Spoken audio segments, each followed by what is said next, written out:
Fatos e versões. O que vai impactar na sua vida agora no Café com Política. No Café com Política de hoje, o nosso convidado é o cientista político Malco Camargos. Bom dia para o senhor, um prazer tê-lo aqui mais uma vez. Bom dia, Thalita. Prazer estar conversando com você e com os ouvintes da Rádio Super. Pois é, Malco, durante essa semana o presidente Jair Bolsonaro decidiu e anunciou que sairia do PSL. Uma informação que vinha sendo falada, né, e vinculada já há algumas semanas. E anunciou também que vai criar um novo partido chamado Aliança pelo Brasil. Como que o senhor vê essa movimentação do presidente em relação a esse novo partido? Lembrando que o PSL ganhou nas eleições do ano passado uma visibilidade e um movimento intenso, né, com muitos parlamentares eleitos.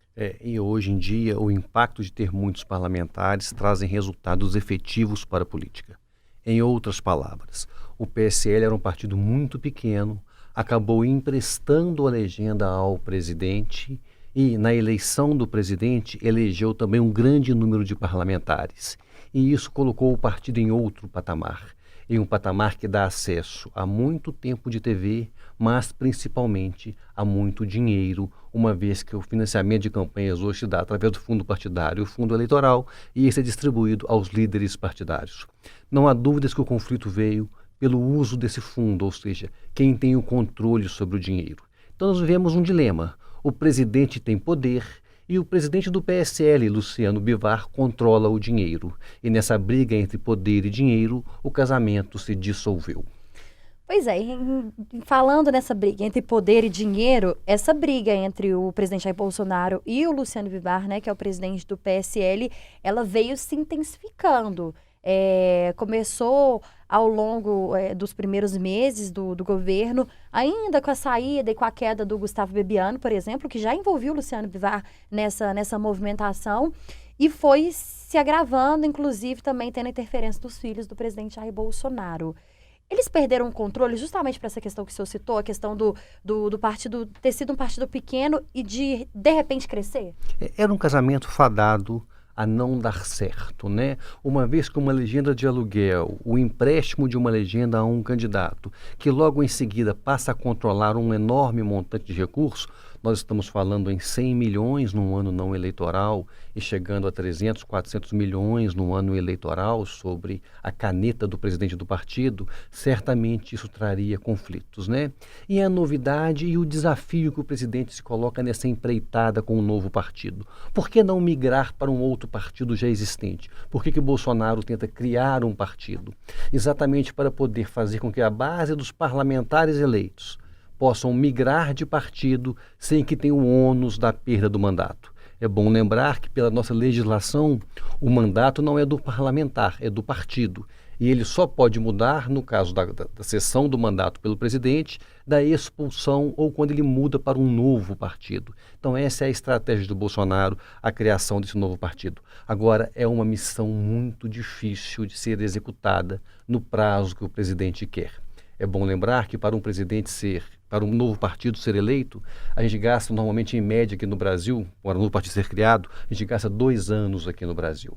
E o presidente quer fazer esse tempo recorde em 6 meses para que possa lançar candidato para a eleição de 2020. Pois é, o presidente e os aliados já falam, inclusive, uma convenção agora na semana que vem, no dia 21. E que esse partido seria criado já para as eleições do ano que vem. É quase impossível, então? É praticamente impossível pelo trâmite burocrático, né? E aí tem quase que uma anedota da política brasileira, né? Porque Bolsonaro, durante a sua campanha, sempre questionou a legitimidade do método eletrônico de apuração dos votos, ou seja, a urna eletrônica, e defendeu em todas as oportunidades que teve, a necessidade do acompanhamento pelo papel para verificação da legitimidade do pleito. E agora tenta fazer a criação do partido com uma assinatura virtual, ou seja, sem a assinatura física, tal como acontece.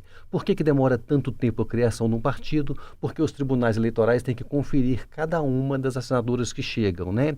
São necessárias hoje cerca de 500 mil assinaturas para se criar um partido, mas cerca de metade delas não passa no crivo da Justiça Eleitoral.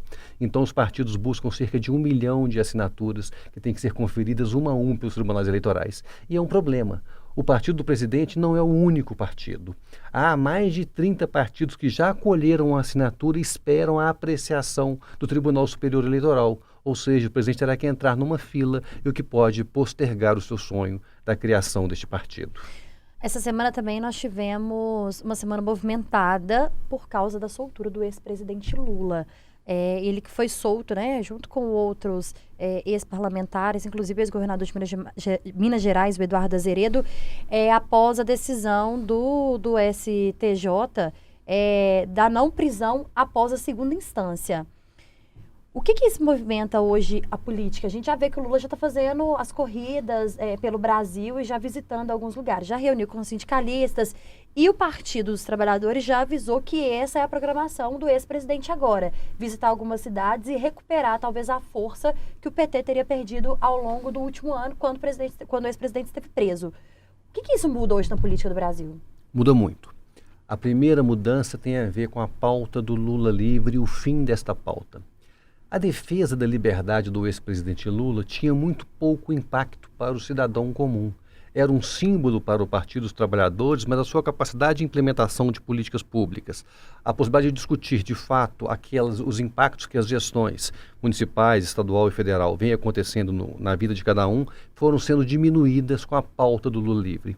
Assim que o Lula foi solto, né, assim, no primeiro discurso, ele já traz uma nova tônica, um novo discurso. Questiona a incapacidade do presidente Bolsonaro de alavancar a economia, ou seja, já passa a ter um discurso que bate de frente contra as ações do governo, né? E é muito interessante a gente pensar nesses primeiros 10, 11 meses de governo Bolsonaro, né? Mesmo com a oposição com a pauta do Lula livre, ou seja, focada em questões internas, ele não se ficou livre das críticas e dos problemas produzidos na sua base interna, tanto que agora cria esse novo partido, como estávamos falando aqui. Mas agora ele passa a ter um novo adversário.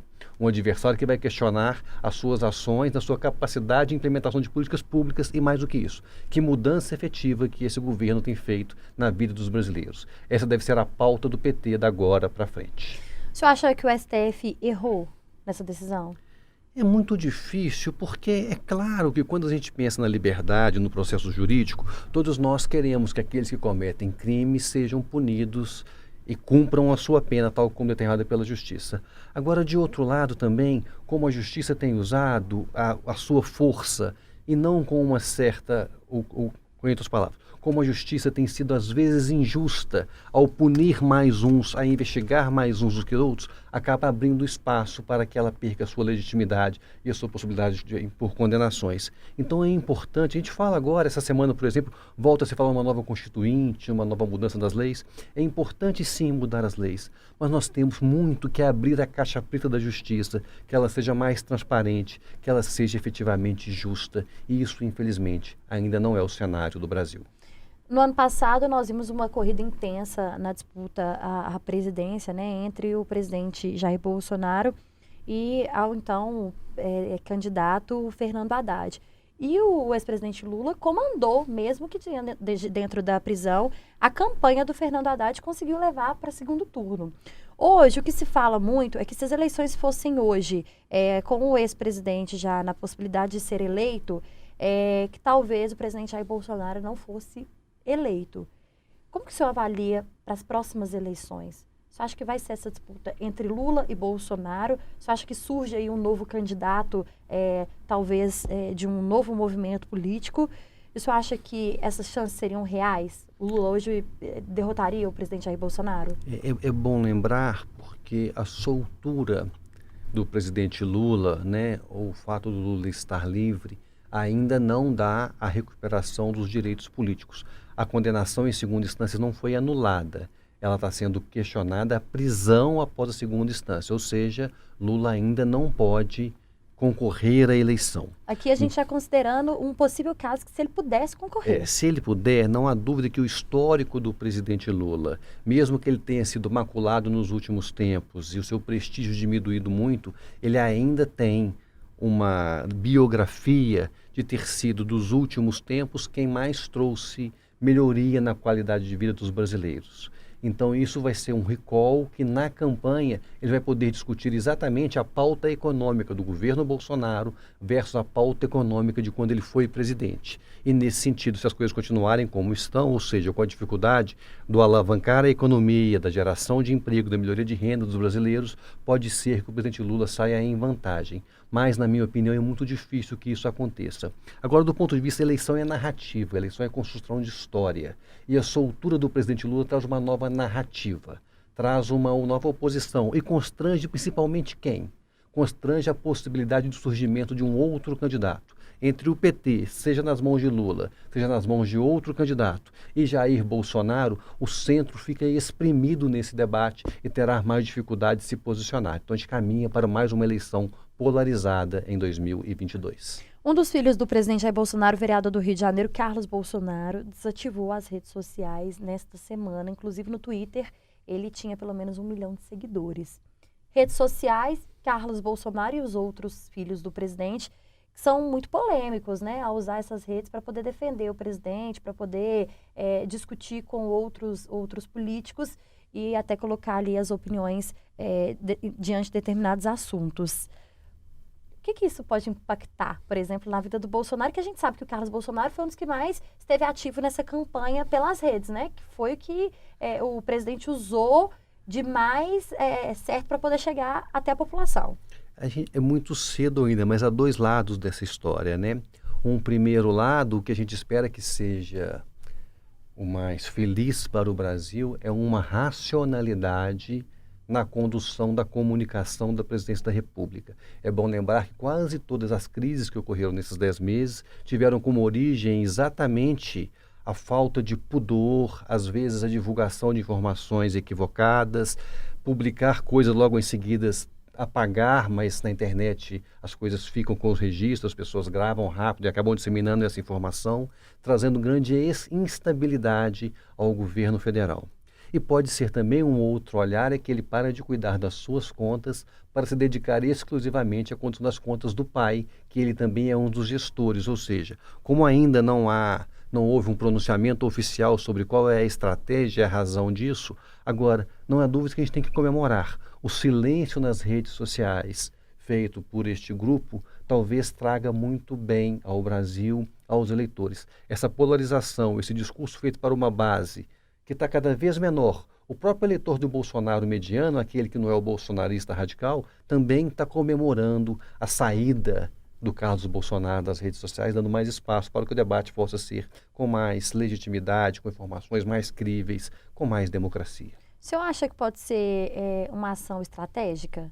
Sem dúvida é uma ação estratégica. Agora, qual a estratégia que está por trás, que ainda nós demoramos um tempo para saber. Se é para amenizar ou se é para realmente só tomar conta das contas do pai, né? Exatamente, que pode ser um fato dele deixar de colocar visões diferentes e cuidar com mais afinco, com mais interesse ou com mais sagacidade nas contas dos pais. E eu não há dúvida, a sagacidade é uma marca das redes sociais da família Bolsonaro. Essas contas desativadas nas redes sociais do vereador Carlos Bolsonaro veio em meio a essa polêmica da criação do novo partido pelo presidente Jair Bolsonaro, ele que inclusive também declarou que vai para esse partido, veio também em meio à soltura do ex-presidente Lula. E tem um outro fator que tem que ser considerado aí, né?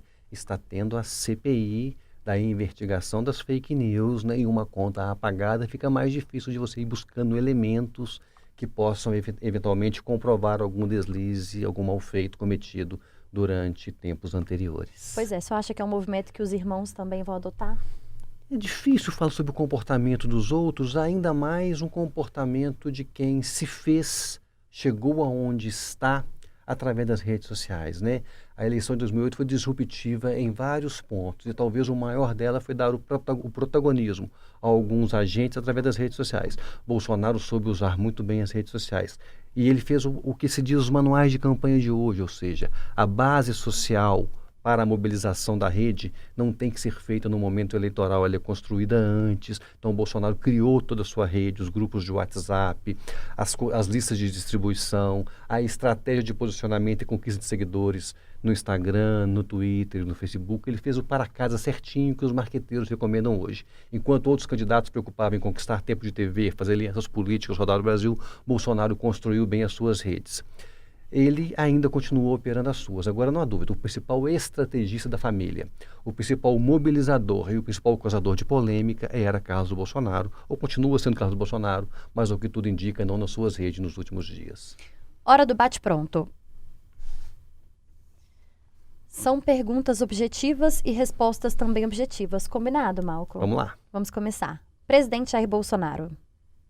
Polêmico. Governador Romeu Zema. Precisa ter mais coragem e política, e fazer política. Reforma da Previdência. Um mal necessário. Novo partido Aliança pelo Brasil.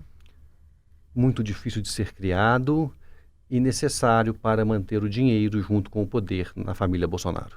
Soltura do ex-presidente Lula. Constrangimento do espectro do centro, continuação da polarização na política brasileira.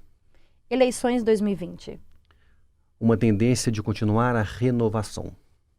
Conversamos com o cientista político Malco Camargos, ele que foi o nosso convidado hoje aqui do Café com Política. Eu queria agradecer ao senhor pela presença e mais uma vez conversar com a gente aqui. Sempre um prazer, estamos à disposição.